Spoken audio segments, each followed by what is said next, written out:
Sagittarius, welcome to your astrology reading for the month of November. So before I jump into the energy, this is going to be most applicable for your rising sign, also known as your ascendant, and that's how other people perceive you, especially when they first meet you. It's still applicable for your sun sign, which is how you express yourself, and then your moon sign, which is how you process everything internally through that emotional lens. So really understanding all three gives you a better picture on how the month is going to play out. Jumping right into this month. So right away on the 1st, we have the new moon in the sign of Scorpio. This is going to happen at 8:47 in the morning Eastern time. And so for you, this is a lot of spiritual work. So Scorpio, I usually associate Scorpio with the High Priestess in tarot because it's a very intuitive type of card. It's a lot of deep, intense passions. And for you, this is really impacting you internally. This is sitting in your 12th house. So it's you outside of the public, it's your subconscious, but it's more than that. It's like your that inner you that you always want to protect. That is what this feels like. This sun and moon in Scorpio, because they're at the same degree point, they're impacting you. I mean, this is really highlighting how you feel about yourself, maybe about your spiritual path, your spiritual journey, what you've done already to get to this point, what you've done from like a leveling up standpoint. This is really significant. I don't know. I'm just getting a really strong sense of self during this time. We do have a really positive aspect here. So the sun and moon will trine Saturn retrograde in Pisces. And so Pisces is your fourth house of home. And so when you think about getting clear on your goals related to your home, working on those goals, everything that's internal right now fully aligns with whatever is happening. You feel like you're in the right place, right time. Things are happening exactly as they're supposed to be happening. That's what all of this feels like. So I really do love this new moon energy. And it's funny because even as I was writing this up, I wasn't getting that sense. It's just only now in delivering it that I'm getting the strong sense of like where you are on your path and feeling really good about where you are on your path. I'm also a Sagittarius sun, so I happen to like this energy specifically for that reason. But we do have a challenging aspect here, and it's going to relate to this Pluto and Capricorn energy. Pluto in Capricorn is sitting in your second house, and that second house energy is about the money that you have. So any kind of changes, whatever structure you have around your savings plans, your spending habits, things like that, the way that you feel about yourself and being on the right path at the kind of the right time, it just is creating obstacles or challenges to this tangible thing that you have. But you can kind of see why, because there's a spiritual element that's really your focus right now, and it's not on these tangible 3D type of things. You can certainly focus on that if you want to. You just have to find a way to work with the energy. And then on the 2nd, we have Mercury enter the sign of Sagittarius.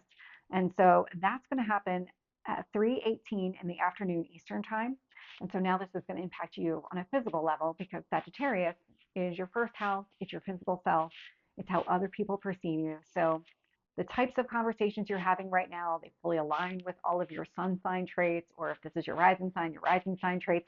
This would be a lot of optimism, a lot of truth, honesty, big picture kind of discussions here. Love to see its growth and expansion. So think of like anything that would help aid you in a growth, higher learning, higher education, all of those things would be topics that might be discussed.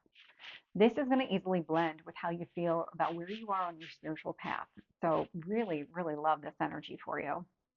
It's also going to easily blend with whatever actions that you're taking that are meant to help you kind of remove what doesn't need to be there anymore and kind of expand what does, because there's this Mars and Cancer energy that is easily blending here, and that is sitting in your house of transformation. It's also, if you're taking any kind of action related to the money that you earn, this is going to easily blend with that energy. There's this emphasis around kind of growth and expansion, and I like the transformation connected to it in that way. It's also going to help you get clear on what kind of goals you want at home. What kind of home life do you want? Really think things through here, and it's going to give you that opportunity to do it. It's going to create an opportunity here for you to make changes to your spending and savings habits. And so those changes, I like the second house, eighth house energy that's showing up here because they're both positive aspects. One is the money that you already have. Eighth house is the money that you earn from an outside source. So like the income that you got from an employer, whatever you get paid to do, that's the money that you're getting paid. But it could also just be transformation. So I like all of the change that's happening for your growth. The only change that is in opposition to this is this Uranus retrograde in Taurus.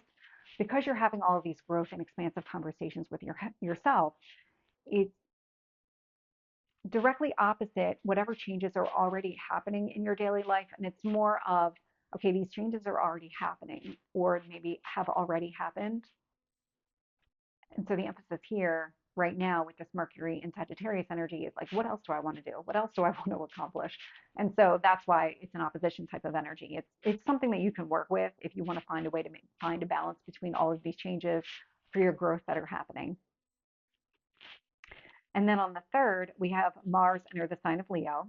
And so that is sitting in your house of growth and expansion. So whatever actions that you're taking right now are meant to help you grow and expand who you are. Now, in the sign of Leo, Leo being another fire sign, so this is very bold, very charismatic type of action that you're taking, stepping out of your comfort zone, really digging deep, finding that inner strength to be able to go in a direction that maybe in the past you would have shied away from.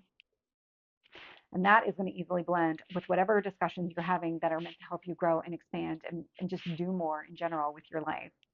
This Mars and Leo, so these actions that you're taking for your growth, they're actually going to create an opportunity for more changes to occur in your daily life here. So I like to see that now we're starting to incorporate and kind of get clear on all this transformation. Mars and Leo will also trine Neptune retrograde in Pisces. So when you're trying to get clear on your goals around your home, that could be the physical structure, it could be your life at home, the actions that you're taking to grow and expand yourself, that is going to easily blend with getting clear. It's going to help you get clear on those goals. Now, this Mars and Leo does have two kind of difficult energies to work with. One is that Pluto and Capricorn. And so the actions that you're taking for your growth and expansion, they are opposite any kind of change that is happening to your spending habits, your savings habits, things like that. But it's more of maybe part of this growth and expansion requires you to put some money out upfront. That would be something here that would be an opposition energy that you would have to find a way to work with. It is also going to create obstacles to addressing any kind of wound connected to children, your passions, hobbies, things like that. More of the growth and expansion just is your primary focus right now. If you want to kind of align the action that you're taking for your growth and expansion with healing whatever this wound is that's coming to the surface. Now, I'm saying this, you already know what this wound is. It's been coming to the surface the entire year, pretty much, definitely since early spring. And so you can certainly find a way to work with the energy. You just have to do something here. It's going to require some effort on your part. I'm going to highlight it here from a timeline standpoint, and we'll talk about it at the end of the month. But we actually have Mercury stationing retrograde in Sagittarius, and the pre-shadow starts on November 7th. And so just putting a pin in it, letting you know from a timeline standpoint that before Venus enters into Capricorn, we're already in the pre-shadow period. And so when Venus enters Capricorn on the 11th at 1:26 p.m., we're there, we're already there. Or it's already beginning. We're already starting to see that slow down. We're doing a lot of internal introspection. But Venus in Capricorn is sitting in your second house of personal finances. Now, Pluto is also in Capricorn, but these two planets are not talking to each other. Pluto is actually getting ready to leave Capricorn to go into Aquarius. Venus is just coming into the mix. So where Pluto is all about changes to your personal finances, Venus is like, well, there's things that I like about my finances. There's things that I value about that. It's about harmony, bringing things together, finding this balance that when it comes to your financial security, what is it that you're trying to accomplish here? What is it that you want to hold on to? Because Venus really does want you to hold on to something here. And so it will help you with that wound that maybe is related to children or your hobbies, things like that. So really what you value helps with that. Where it creates some obstacles and challenges is with the energy sitting in Pisces. So the moon and Neptune, both, well, Neptune retrograde in the sign of Pisces in your 4th house of home. How you feel about your home life, getting clear on what your goals are connected to your home, that is going to be different than what you value about your personal finances. It's more of like, let's spend the time to get clear on what I value about my personal finances, and then we'll figure out kind of what those goals are around my home. Because this does come up throughout the month off and on. So you'll have plenty of opportunities to get clear on your goals for your home life.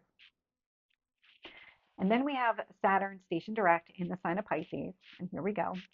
And that happens on the 15th at 8:21 in the morning Eastern time, and that is in your house of home.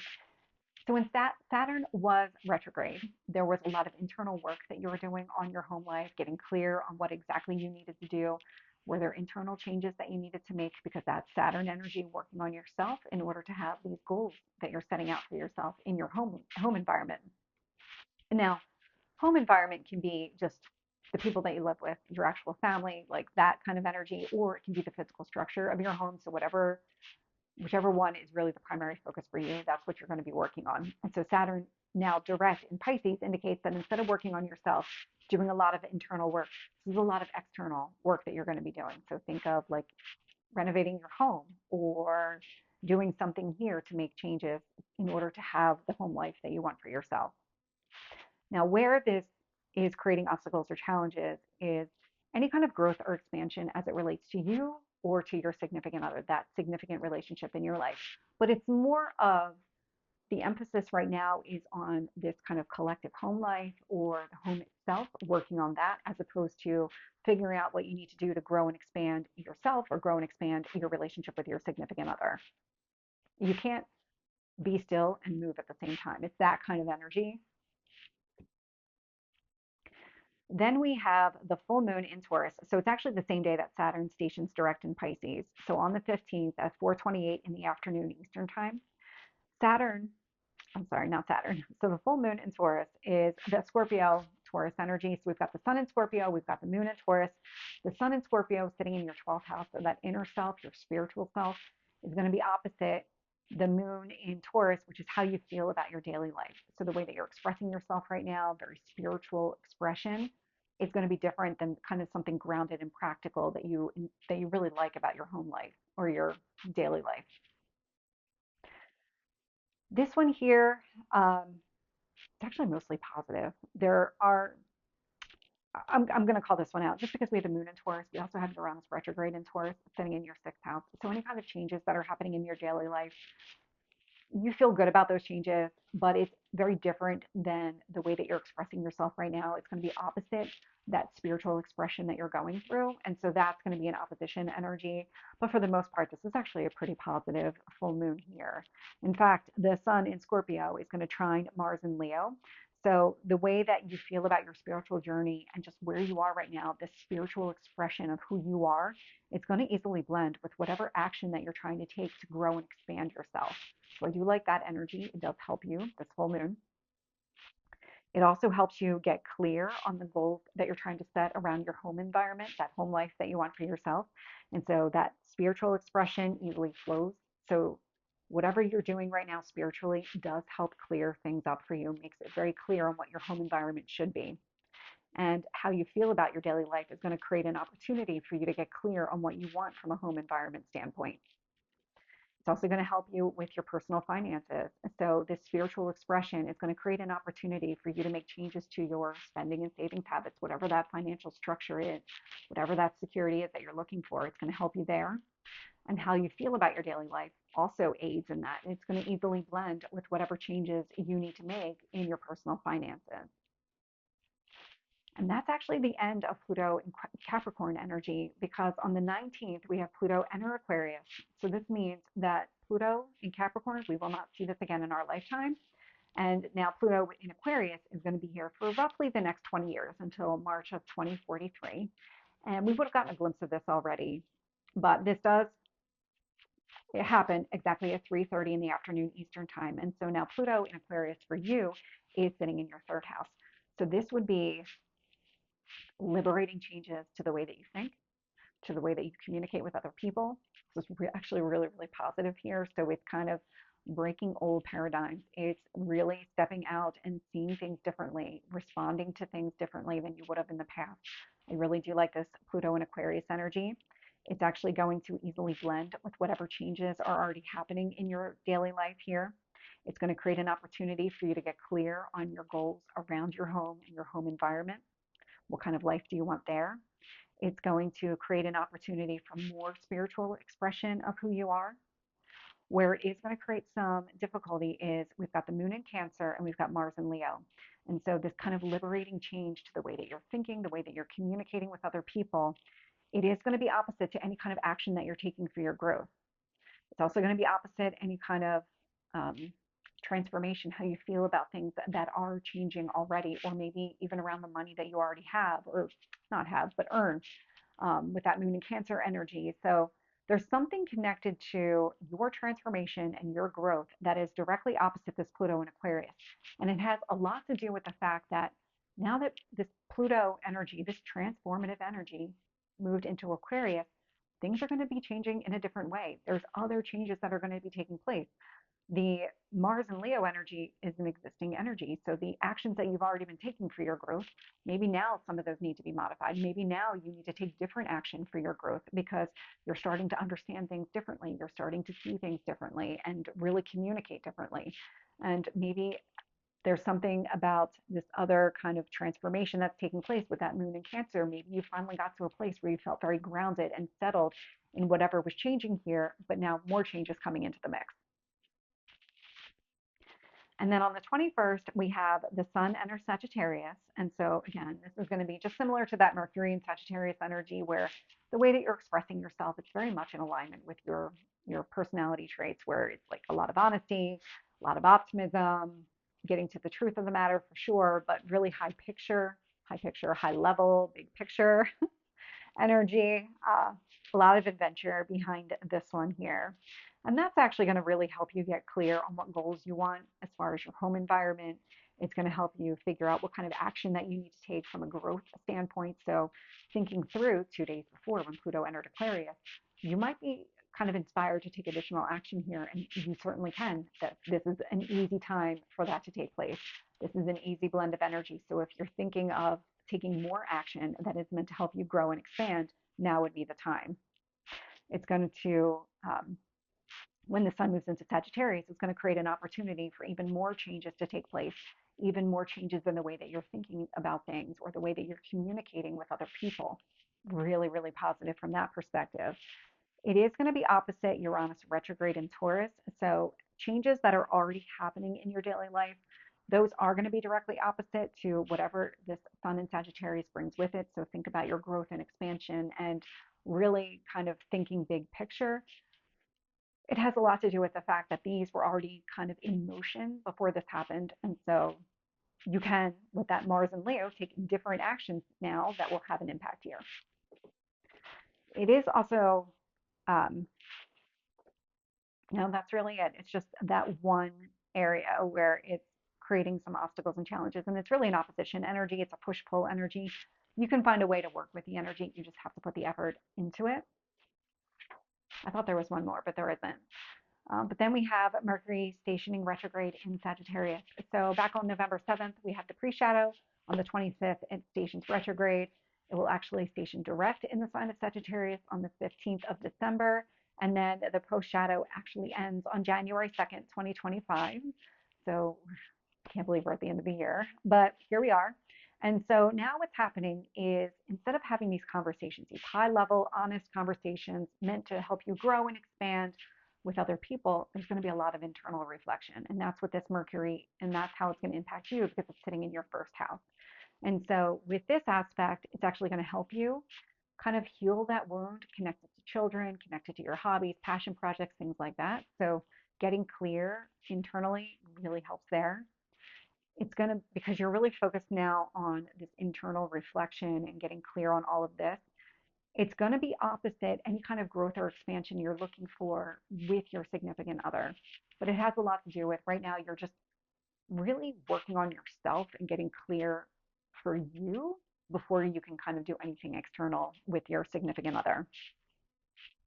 It's also going to make it a little bit more difficult for you to get clear on what kind of goals that you want in your home environment and actually working on those goals because, again, you're really doing this kind of internal thought process, really doing a lot of inner reflection on exactly what you want from a growth standpoint, what you want to expand, getting clear on all of that before you take any kind of action external to you. So Sagittarius, this is your reading. I hope it resonates. If it did, please like, share, and subscribe, and I will see you next time. Take care.